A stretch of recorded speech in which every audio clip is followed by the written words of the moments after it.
नमस्ते, मैं doctor Saurabh Patil, urologist, urological cancer expert, robotic surgeon, Fortis hospital Mumbai.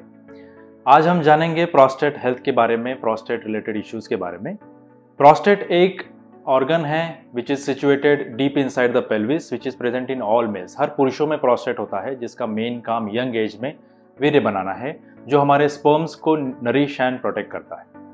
Old age में जैसे जैसे एज बढ़ता है, प्रोस्टेट का साइज भी बढ़ सकता है। Prostate related to important diseases है, जो एक है बिनाइन यानी कि non cancerous enlargement of prostate, और दूसरा होता है prostate cancer. Benign enlargement of prostate, also known as BEP या बीपीएच, ये एक बढ़ती एज का असर है। This is age related enlargement of prostate. This is not a disease per, ये कोई बीमारी नहीं है, बट इसके एनलार्जमेंट की वजह से ब्लैडर पे या किडनी पे प्रेशर आके इसमें ये बीमारी में परावर्तित हो सकता है।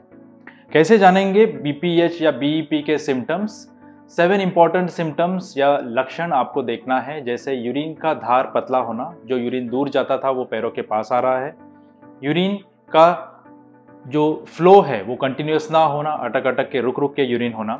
यूरिन में जोर लगाना पड़ना। यूरिन होने के बावजूद ऐसा महसूस होना कि पूरा यूरिन नहीं हुआ है। यूरिन होने के बावजूद बार बार यूरिन के लिए जाना पड़ना, रात में यूरिन के लिए बार बार उठना पड़ना, और यूरिन आते ही कंट्रोल ना होना। यूरिन के लिए अगर आपको भागना पड़ रहा है, तो these all symptoms are related to benign enlargement of prostate. Usually इसकी शुरुआत 60 ईयर्स के बाद होती है, बट कोई कोई पुरुषों में 50 ईयर्स के बाद भी इसके लक्षण दिखाई दे सकते हैं। बीईपी या बीपीए, जैसे मैंने बोला, it's not a disease, but इसका कंप्लीट वर्कअप करना, इसका कंप्लीट इवेल्युएशन करना इंपॉर्टेंट है to know the inside pressure on the bladder and kidneys. इसमें सोनोग्राफी, कुछ ब्लड टेस्ट और examination by doctor are important. Benign enlargement prostate का lifestyle modification से भी इलाज हो सकता है, जैसे स्मोकिंग बंद करना, better exercises, good diet. Constipation होगा तो कॉन्स्टिपेशन रिलीव करना, इन चीज़ों से भी यूरिन की समस्या कंट्रोल हो सकती है। दूसरा डिसीज जिसे हम बोलते हैं प्रोस्टेट कैंसर।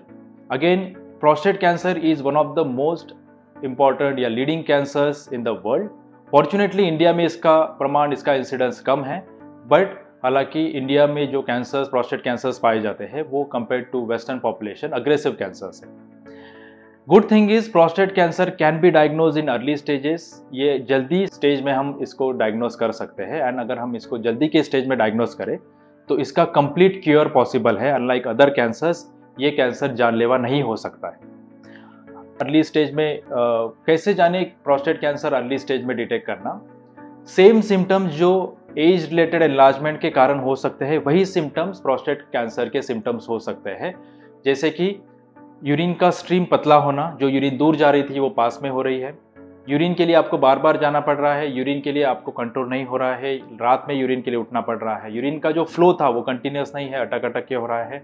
यूरिन जाने के बावजूद, आपको कंप्लीट होने के बावजूद पेशेंट को लग रहा है कि यूरिन पूरा नहीं हुआ है, और अगर यूरिन में जोर करना पड़ रहा है। ये 7 symptoms can be early symptoms of prostate cancer. हालांकि ये सिम्टम्स है मतलब कैंसर ही है, ऐसा नहीं है। 90% ऑफ द केसेस जब ये सिम्टम्स रहेंगे तो चांस है कि benign enlargement, non cancerous enlargement of prostate हो सकता है, बट 10% चांस है कि शायद ये प्रोस्टेट कैंसर के अर्ली सिम्टम्स हो सकते हैं। Late stage of prostate cancer में कुछ सिम्टम्स होते हैं, जैसे क्रॉनिक पीठ का दर्द, यूरिन में ब्लड दिखाई देना, लिथार्जी, भूख कम होना, वजन कम होना। ये late stages of prostate cancer में दिखाई दे सकते हैं। प्रोस्टेट कैंसर के अर्ली डायग्नोसिस में और एक चीज इंपॉर्टेंट है, एक ब्लड टेस्ट जिसे हम बोलते हैं prostate specific antigen, PSA. PSA is a normal component secreted by prostate gland. Normally PSA का वैल्यू 1 to 4 में हो सकता है। अगर ये बढ़े हुए स्टेज में आता है तो जरूरी नहीं है कि प्रोस्टेट कैंसर ही हो।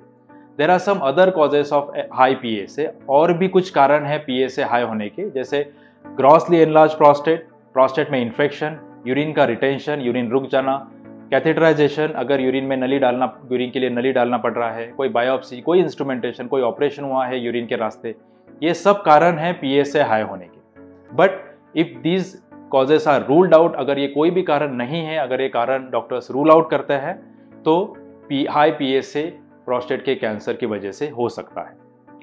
पीए से अगर हाई है तो डॉक्टर्स आपका एग्जामिनेशन करेंगे, इंटरनल एग्जामिनेशन, और उसके बाद एमआरआई और सब्सिक्वेंटली बायोप्सी या पेट स्कैन करके इसका डायग्नोसिस कर सकते हैं। जैसे मैंने बोला कि अर्ली स्टेज में प्रोस्टेट कैंसर जानलेवा नहीं होता है। अगर हम सिम्टम्स पे ध्यान दें, अगर हम यूरिनरी इश्यूज पे ध्यान दें, तो ये अर्ली स्टेज में हम डिटेक्ट कर सकते हैं और कंप्लीट इसका क्योर हो सकता है। इसलिए दो सबसे इंपॉर्टेंट चीज़ आपको देखना है, एक आपके यूरिनरी पैटर्न पे ध्यान देना है, especially after 50-55 years of age, और दूसरा अगर कोई भी यूरिन में इशू है इमीडिएटली अपने पास वाले डॉक्टर, सर्जन, फिजिशियन, यूरोलॉजिस्ट के पास जाके पूरा इवैल्यूएशन करना है, एक पीए से टेस्ट करवा लेनी है, जिससे ये प्रोस्टेट कैंसर रूल आउट हम कर सकते हैं। According to European and American guidelines, after 50 और 55 ईयर्स ऑफ एज अगर आपको कोई भी यूरिन में समस्या है तो हमें पीए से टेस्ट करनी चाहिए, ऑब्वियसली आपके डॉक्टर्स के कंसल्टेशन के बाद। अगर हम ये कैंसर जल्दी के स्टेज में डिटेक्ट कर पाते हैं तो हम इसको कंप्लीट क्योर कर सकते हैं आफ्टर सर्जरी। अभी जानेंगे ट्रीटमेंट के बारे में for prostate cancer. So prostate enlargement, benign enlargement of prostate और प्रोस्टेट कैंसर दोनों के ट्रीटमेंट में फर्क है। बिनाइन एनलार्जमेंट ऑफ प्रोस्टेट के treatment usually lifestyle modification, simple medicine से हो सकता है। लेट स्टेजेस में जब प्रोस्टेट ग्लैंड बहुत ज़्यादा बढ़ जाता है, जब तकलीफें बहुत बढ़ जाती है और जब ब्लैडर या किडनी पे प्रेशर आना शुरू होता है, तब हम दूरबीन के द्वारा प्रोस्टेट का ऑपरेशन करते हैं, जिसे बोलते हैं TURP या फिर HoLEP, laser enucleation of prostate. Prostate cancer का ट्रीटमेंट हालांकि टोटली अलग है। प्रोस्टेट कैंसर के सर्जरी में हम यूज करते हैं रोबोटिक सर्जरी, जिससे हम पूरा प्रोस्टेट ग्लैंड निकालते हैं और पेशेंट को पूरा कैंसर फ्री कर सकते हैं। रोबोटिक सर्जरीज के एडवांटेजेस पेशेंट में होते हैं, जो छोटे छोटे स्कार्स होते हैं, पेशेंट को कम से कम हॉस्पिटल में रहना पड़ता है, जो पहले हम 10 से 12 दिन हॉस्पिटल में रखते थे after open surgery. After robotic surgery patient 1 या 2 दिन में घर जा सकते हैं। ऑपरेशन के बाद pain, infection, blood loss, ICU stay, hospital stay, इस सब की इंसिडेंसेस कम हो जाते हैं। पेशेंट जल्दी घर जा सकते हैं, जल्दी अपना काम रिज्यूम कर सकते हैं। ये ऑपरेशन के बाद जो यूरिनरी लीकेज होते हैं वो प्रोस्टेट रोबोटिक सर्जरीज के बाद उसके इंसिडेंसेस कम हो गए हैं।